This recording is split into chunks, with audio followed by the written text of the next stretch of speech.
और इसी जो चुनावी प्रचार जैसे लोकसभा के उम्मीदवारों को चल रहा है, वहीं किसान नेताओं का गांव-गांव में, पंचायत, हर ज़िले में, यानी कि उनमें 16 जो युवा नेता थे जिनको एक एफआईआर से सरकार रोकना चाहती थी, वो और तीव्र तरीके से वो प्रचार में जुड़ गए हैं। और निश्चित तौर पे हरियाणा में एक बड़ा मुद्दा आज जिस युवा नेता ने खड़ा किया है वो हमारे वीडियो फ्रेम में है, भाई सतेंद्र लोचब। हाँ जी लोचब जी। हाँ जी, नमस्कार जी। ये जो एफआईआर हुई है आप पे, गंभीर धाराओं की एफआईआर है, और इसको आप किस तरह लेते हैं? ये तो मेरा सौभाग्य है कि भाई बहुत छोटी उम्र में और जो है 6 महीने के संघर्ष के अंदर ये जो एफआईआर नाम का जो गहना है फार्मर लीडर का, वो हमें प्राप्त हुआ। उसको लीगल उसमें देखा जाए तो वो कहीं टिक तो नहीं पाएगी, लेकिन प्रशासन ये चाहता था कि भाई जो मेन मुख्य आदमी है उनका नाम दर्ज करके और उनको जो एक तरीके की एक बेड़ी लगाई जाए।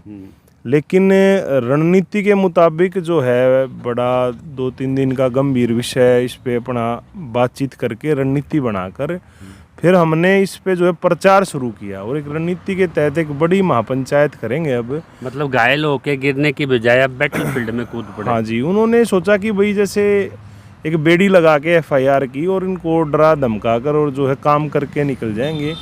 मेन प्रशासन का ये है कि वो काम करना चाहता है, वो इस बात पे तो कहीं सहमत है ही नहीं कि भाई हम कोई मतलब हमें जैसे बताया गया कि चीफ सेक्रेटरी के वहाँ से ऑर्डर आ जाएगा 5 तारीख को, 5 तारीख के बाद जो है काम शुरू किया जाएगा।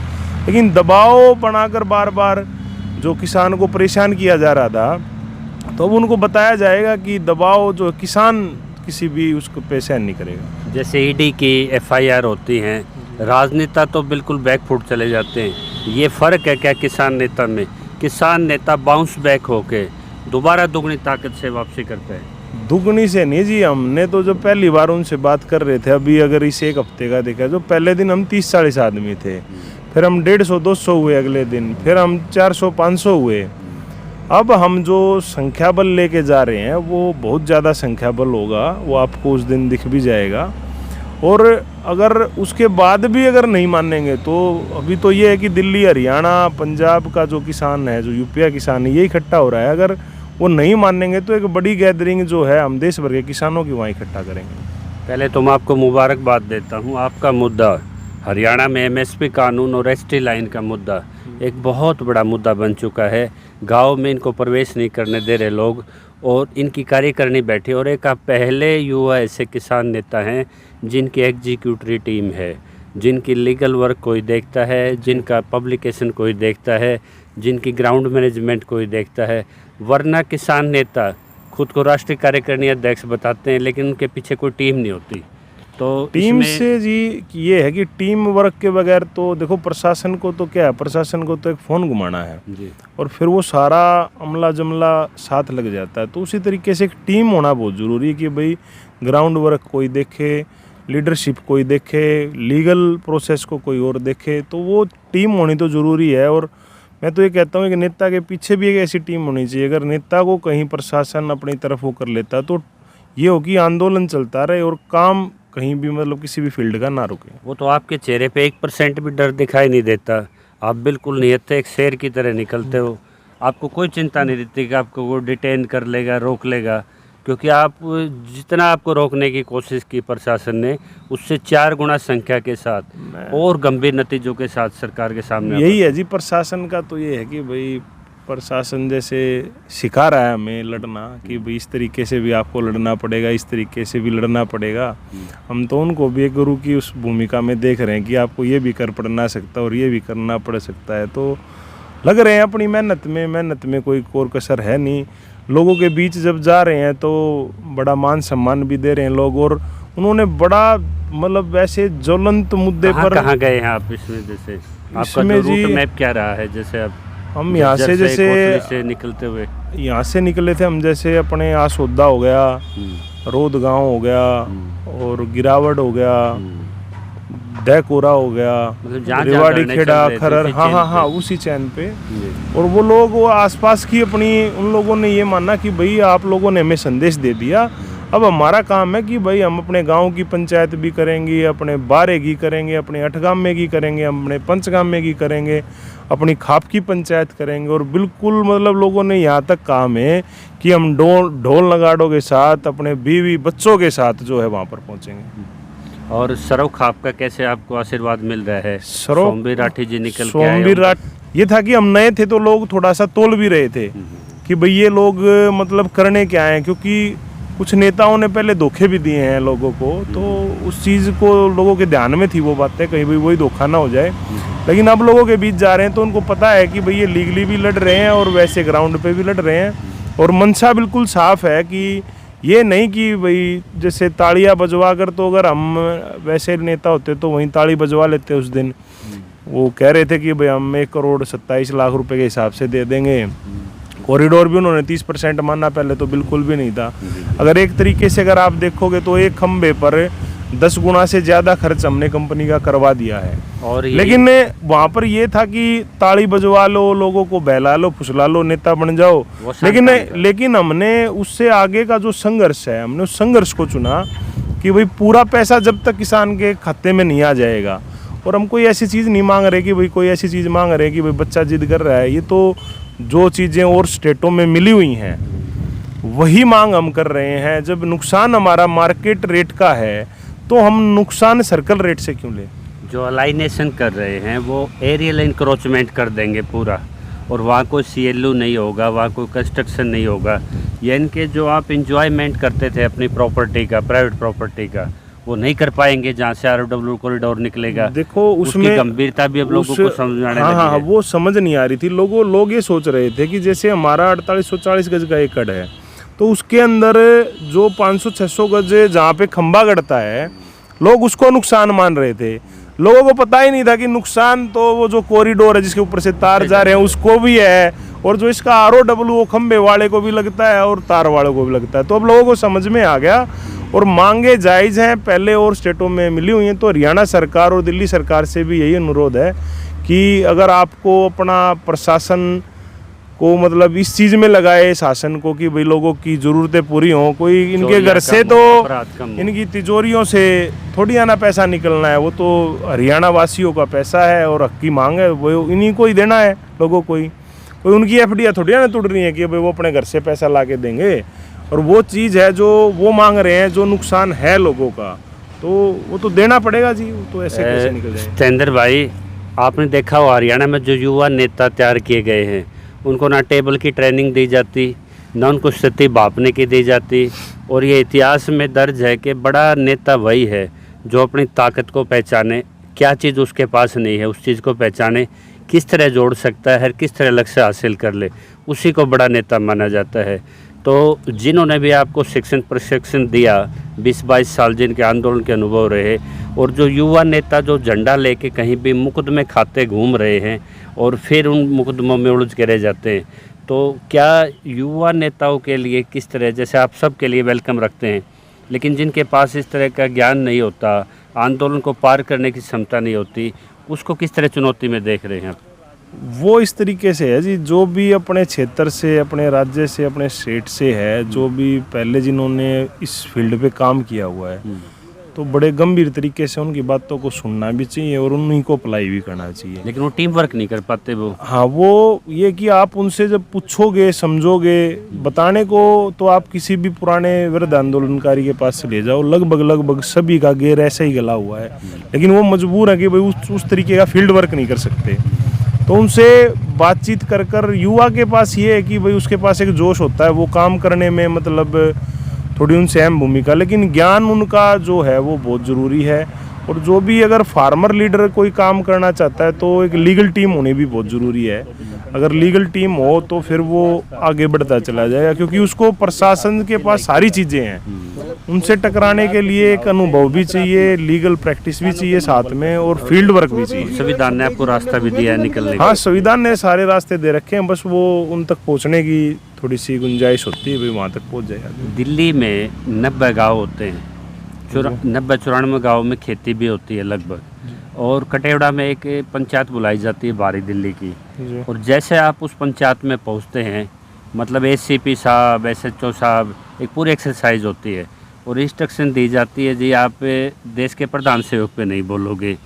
हाँ, और वहाँ हम गए उसके थे बावजूद पंचायत भी के क्या अंदर, चुनौती तो से मैंने तो पंचायत पंचायत में मन से ही कहा था कि उन्होंने ये प्रतिबंध किया कि भाई आप किसी का नाम नहीं लोगे। तो पंचायतें जो हैं दिल्ली के अंदर, वो पंचायत अगर दिल्ली देहात के लोग साथ में इकट्ठा हुए हैं, वो किसी विषय पर बात करना चाहते हैं तो नाम भी लेगा, क्यों नहीं लेगा, नाम भी लेगा। अरे ये तो मतलब अब आपने 17-18 साबित कर बार प्रधानमंत्री बन चुके हैं देश में, अब हाँ। कौन नया प्रधानमंत्री ऐसा बनने जा रहा है या जो खुद मौजूद है वो ये थोड़ी आना कर देगा कि भाई हमारी जो पंचायतें हो रही हैं वो नहीं होंगे। वो उनका उद्देश्य क्या है, उनके तथ्य क्या है, वो एक बात की बात है।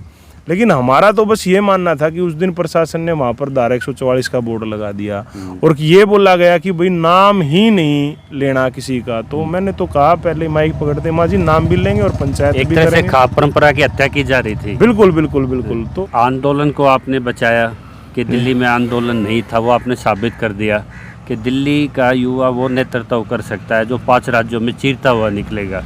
और जब सामाजिक बंधन हुए, वो 144 धारा भी तोड़ी आप लोगों ने, वो खाप को भी जिंदा रखा। तो अब जो कंपनी 800 करोड़ रुपए का सौदा सिर्फ 8 करोड़ जमा करके करना चाह रही है, साहूकार जब कोई पैसे निकालता है सतेंद्र भाई, जिसके ऊपर चाय पानी हो तो उसको दर्द तो होता है। क्या आपको लगता है कि इतनी आसानी से मार्केट रेट दे देंगे वो?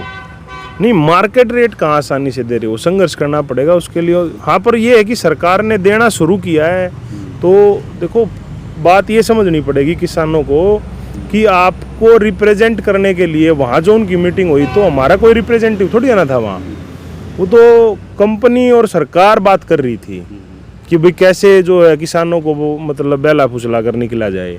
तो बात तो जब हो कि हम भी हों वहाँ पर पक्ष रखने के लिए, तो हमें तो अभी सरकार ने पक्ष रखने के लिए चीफ सेक्रेटरी ने बुलाया थोड़ी आना है। तो पुराने नेताओं वाले फार्मूला पे नहीं चलेंगे। हाँ, वो तो ये था कि भाई उनसे सुन लिया और नेताओं को जैसे हमारे को ये कर दे कि भाई तुम जितना था उससे दुगुना तिगुना चुगुना हो गया। एक तरीके से अगर हम देखें तो 10 गुना भी हो गया।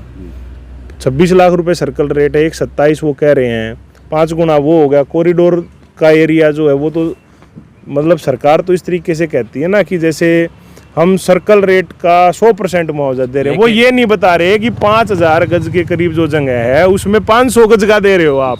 उसका जो ROW है, जो राइट ऑफ वे, उसको तो बोल ही नहीं रहे, साइलेंट है। हाँ, तो वो ये नहीं बता रहे ना 4500 गज का हम कुछ नहीं दे रहे। तो वो लोगों को बताने का काम हमारा है। वो संघर्ष का रास्ता है तो संघर्ष से ही मिलेगा, जितना संघर्ष होगा उतना। कानून संशोधन की भी आपकी मांग है और सर्वोच्च न्यायालय निर्देशित जो हाई पावर कमेटी बनी थी उसको आप बाइबल की तरह रख के देख रहे हैं, जहां ये कंपनियां फंसी पड़ी हैं और सेंट्रल इलेक्ट्रिसिटी रेगुलेशन कमीशन में इनका लाइसेंस तक रद्द हो सकता है। ऐसा है, बात ये है कि अगर आप इसको देखोगे तो ये वही चीज़ है कि जो ऊपर से सर्वोच्च न्यायालय ने आदेश दिए किताबों में लिखा हुआ या जो इन्होंने मतलब अपनी जो कमेटी में जहाँ से लाइसेंस लेकर आए तो वहाँ से तो कानून कुछ और लेके चलते हैं ये, ग्राउंड पे कुछ। लेकिन ग्राउंड पे आते थे वही बात होगी। वो राजीव गांधी जी पहले कहते थे कि मैं 100 रुपये बेचता हूँ, 1 रुपये आप तक आता है। तो वही काम कंपनियों का है कि जब लाइसेंस लेती है अपनी अथॉरिटी से कि भाई हम इस तरीके से काम करेंगे तो वहाँ कुछ और लिखा होता है। वो यहाँ आते आते आते आते और हमारी पकड़ से वो दूर होती हैं। लेकिन जो लीगल जो टीम होती है वो ये अब जो कंपनी है जो इस पे जो रिसर्च हो रखी है, बाद में पछताएंगे ये लोग कि ये जो लोग मांग रहे थे वही देते थे तो ठीक थे। इनके जो लाइसेंस वगैरह हैं जहाँ भाई ये लाइसेंस लेके आते हैं और जो ये प्रशासन से जो जोर जबरदस्ती करा रहे हैं, ये सारा सब कुछ हम तो ये चाह रहे हैं इकट्ठा हो जाए, पूरा हिसाब होगा। हाँ, हिसाब पूरा होगा, कंपनी को घुटनों पे लेके आएंगे बिल्कुल, इसमें नो डाउट। हम अपनी पूरी टीम के साथ और पूरे हौसले के साथ तैयार हैं कि इसको एक दिन घुटनों पे ऐसे लेके आना है कि दोबारा कोई कंपनी किसान के खेत में घुसने से पहले 10 बार ये सोचे कि मैं अपना लीगल प्रोसेस पहले पूरा करूं और फिर खेत में और किसान से बात करूं। ये नहीं, ये भी हुआ है किसी गांव में अगर 11 खंबे हैं तो 11 किसान है तो 11 किसानों से कहीं 2 किसान है, 2 किसानों से भी इकट्ठे बात नहीं करी इन्होंने, अकेले अकेले पकड़कर उनको डराया धमकाया जा रहा है। वो दरवाजे से, हाँ, वो ऑन रिकॉर्ड है, सबको इकट्ठा तो इन्होंने होने ही नहीं दिया। वो काम हमने किया है, कोशिश करी है। और संघर्ष में यही होता है कि कभी थोड़ा कभी ज़्यादा। क्या होगा? राकेश दहिया एक युवा कहते हैं कि मुझे चाहे 1 लाख रुपए दे दो, मैं किसान के खेत में अपना कंक्रीट नहीं पड़ने दूंगा। इसी तरह लड़ रहा हूँ कानूनदा से, जिनकी JCB थी, कल उन्होंने वापस मंगा ली है कि हम अपने किसान भाई की कब्र नहीं खोदेंगे। आपके आंदोलन का ये सामाजिक इम्पैक्ट पड़ रहा है तो आपकी उन किसानों को एक लार्ज में क्या अपील है कि 11 तारीख में उनको किन किन लोगों को आप फैसले में शामिल करेंगे और किन किन के मुद्दों को जोड़ के आप चलेंगे, उनके लिए क्या मैसेज आप जो आपका क्या विजन है 11 को लेकर? 11 को लेकर यही विजन है जी, जो मार्केट रेट है अपना, जब नुकसान मार्केट रेट से है तो क्या अपील है?